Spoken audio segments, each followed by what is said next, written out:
এই মুহূর্তে শহীদ মিনারের মাঠে এসে উপস্থিত হয়েছেন আব্বাস সিদ্দিকী ভাইজান। হ্যাঁ, আগামীকাল আইএসএফ এর যে প্রতিষ্ঠা দিবস মহাসমাবেশ শহীদ মিনারের মাঠে, আর সেই শহীদ মিনারের মাঠে একেবারে পরিদর্শনে এসেছেন আব্বাস সিদ্দিকী ভাইজান। এবং এখান থেকে আব্বাস সিদ্দিকী ভাইজান কি বলছেন, আগামীকাল তিনি কি মাঠে উপস্থিত থাকবেন, কি বার্তা দিচ্ছেন শোনাবো আপনাদের।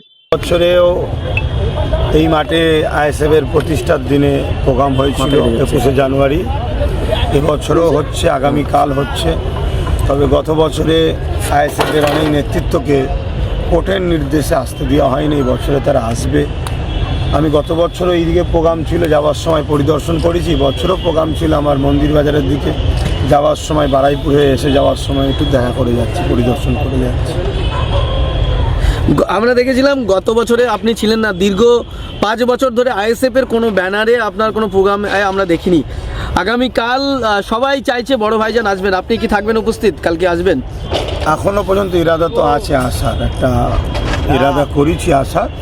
তবে আমার টার্গেট ছিল ব্রিগেড করা, যেমন আইএসএফ এর পক্ষ থেকেও কাগজ জমা দেওয়া হয়েছিল, আমার একটা অরাজনৈতিক সংগঠন আছে তাদেরকেও কাগজ জমা দেওয়া হয়েছিল। কিন্তু দুঃখের বিষয়, আমাদের সেনা ভাইরা বন্ধুরা তারা বলেছেন, দাদারা, যে 31শে মার্চ পর্যন্ত তাদের নাকি কোনো প্যারেড আছে, কাউকে দেওয়া হবে না।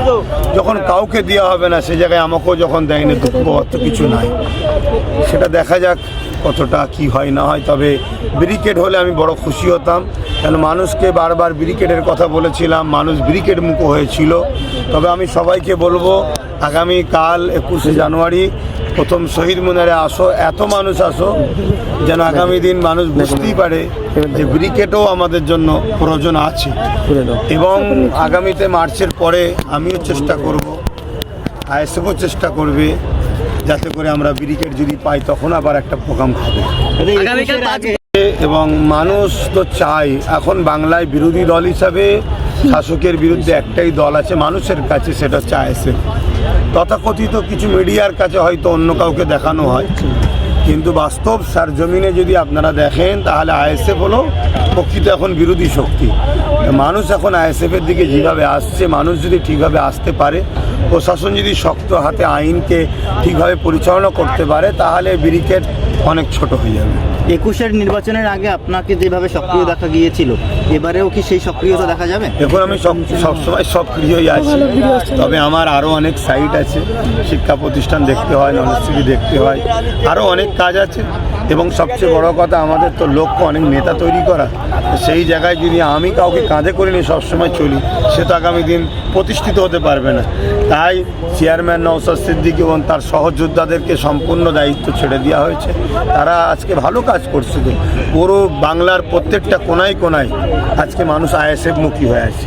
এটা আমার জন্য অত্যন্ত খুশি ও গর্বের বিষয়।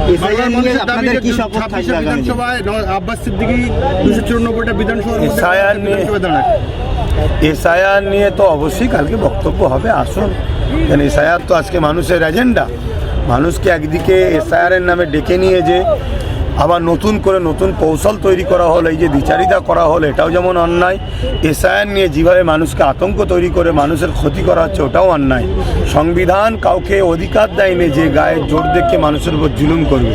সংবিধান বিরোধী যে করবে তার বিরুদ্ধে জনগণ, দেশপ্রেমিকরা আন্দোলন করবে, তাকে অবশ্যই সংবিধানের আওতায় এনে তার শাস্তি দেওয়া হবে।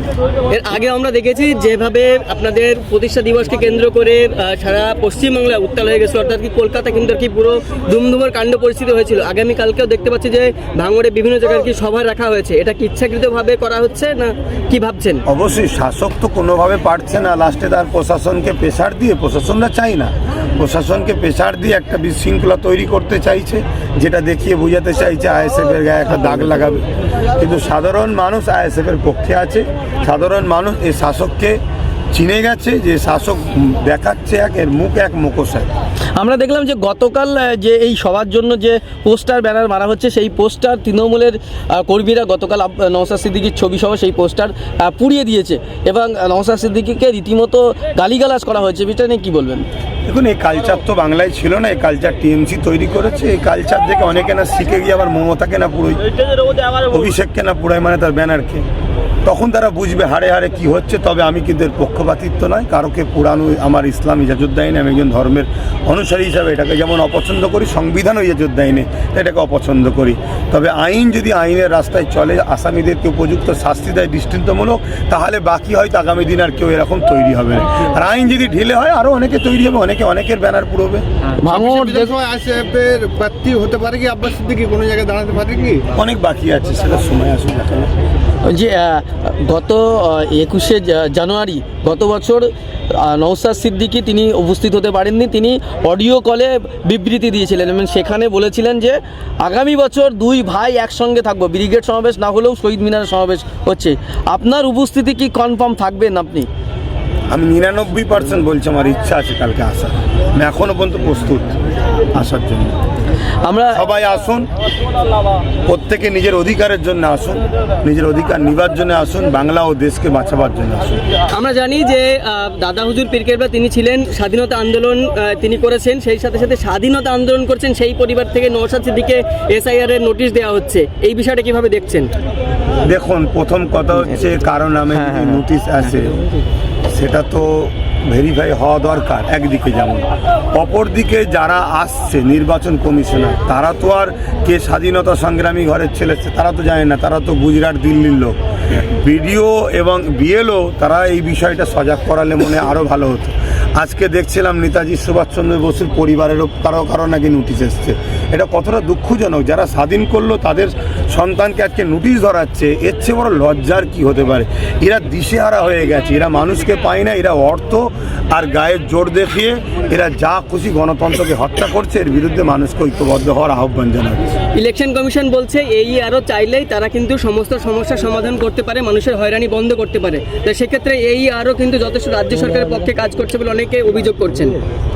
দেখুন, আমি স্পষ্টভাবে বলছি, এই যে এসআইআর বা এই যে মানুষের যে হ্যারাসমেন্ট হচ্ছে, মানুষের তথ্য চাইছে মানুষের সংশোধনের জন্য, বা মানুষের ভুল তথ্য হয়েছে যেটা নামে বলছে, বা বিভিন্ন যে জিনিসগুলো দেখাচ্ছে যে মিস্টেক হয়েছে, এতে দিদি মোদি উভয়ে দোষী আছে। কে কি পদে আছে না আছে, যে পদেই থাকুক, দিদি মোদি উভয় মিলে মানুষকে নিয়ে নাটক করছে, ভয় দেখাচ্ছে, আতঙ্ক তৈরি করছে। 2021-এ এনআরসির ভয় দেখে করেছে, এখন এসআইআরের ভয় দেখে 26টাকে পার করার পরিকল্পনা করছে। এরা এদের রাজনীতির রুটি শাকছে, গরিব মানুষ মরে মরুকে যাক, প্রেশান করে পড়ুক। এসআইআর ভয় পাওয়ার কিছু নেই তাহলে? দেখুন, আমি বললাম রাষ্ট্রীয় এসআইআর যদি হয় ভয় পাওয়ার কিছু নেই, কিন্তু রাজনীতি এসআইআর যদি হয়, রাজনীতিকরণ যদি হয়, তাহলে ব্যাপকভাবে ভয়ের ব্যাপার আছে। মানুষের মৌলিক অধিকারকে কেড়ে নেবে এরা। রাজনীতিকরণ হয়েছে, তাহলে রাজনীতিকরণ যদি হয়ে থাকে, অন্যায় হয়েছে, যারা করেছে তাদের বিরুদ্ধে মানুষকে ঐক্য হতে হবে, আইনের আওতায় তাদেরকে নিয়ে আসতে হবে, আইনকে সামনে রেখে তাদের বিরুদ্ধে আমাদেরকে সংগ্রাম বিভিন্ন জায়গায় শক্তিশালী করতে হবে। বিভিন্ন জায়গায় দেখছি যে বিজেপির নেতারা তারা কিন্তু আর কি ফর্ম 7 নিয়ে যাচ্ছে ভোট নাম কেটে দেওয়ার জন্য, বিভিন্ন জায়গায় আর কি ব্যাগ তারা আর কি মানে ফর্ম নিয়ে যাচ্ছে। এটা কিভাবে দেখছেন? দেখুন, এই বাংলায় বিজেপি আসার অনেক চেষ্টা করছে, বামফ্রন্টকে সরিয়ে টিএমসিকে দিয়েছে, টিএমসি যাতে আস্তে আস্তে বিজেপির মাইন্ডটাকে বাংলায় চাষ করতে পারে। কিন্তু এতদিন ধরে 15 বছর হয়ে গেছে এই বাংলাতে কিন্তু সেভাবে বিজেপিকে চাষ করতে টিএমসিও ব্যাকফুটে যাচ্ছে। তাই বিজেপি টিএমসির সহযোগিতা যেমন নিচ্ছে, অনেকের নাম হয়তো বাদ দিয়ে বিজেপি এই রাজ্যে ঢোকার একটা চেষ্টা করছে। এটা চরম অন্যায়, এই অন্যায়কে রুখা দরকার। কালকে সুপ্রিম কোর্টের রায় চরম এতে পড়লেন নির্বাচন কমিশন, কিভাবে দেখছেন রায়টাকে? না, সুপ্রিম কোর্টের উপর আমাদের আস্থা আছে। নির্বাচন কমিশনের বর্তমান যিনি আছে, শুনছি তো নাকি সিস্টেমের বাইরে তিনি এন্ট্রি হয়েছে। তিনি এন্ট্রি হওয়ার পরে তেনার পরিবারের সদস্য অনেকে নাকি ভালো ভালো পদে চাকরিও পেয়ে গেছে। তাহলে এখানে তো প্রশ্ন একটা উঠতে পারে যে এক সংবিধানকে মান্যতা দিচ্ছে না কোনো একটা বিশেষ দলকে এরা মান্যতা দিয়ে কাজ করছে, এটা প্রশ্ন উঠতে পারে। ঠিক আছে, ধন্যবাদ।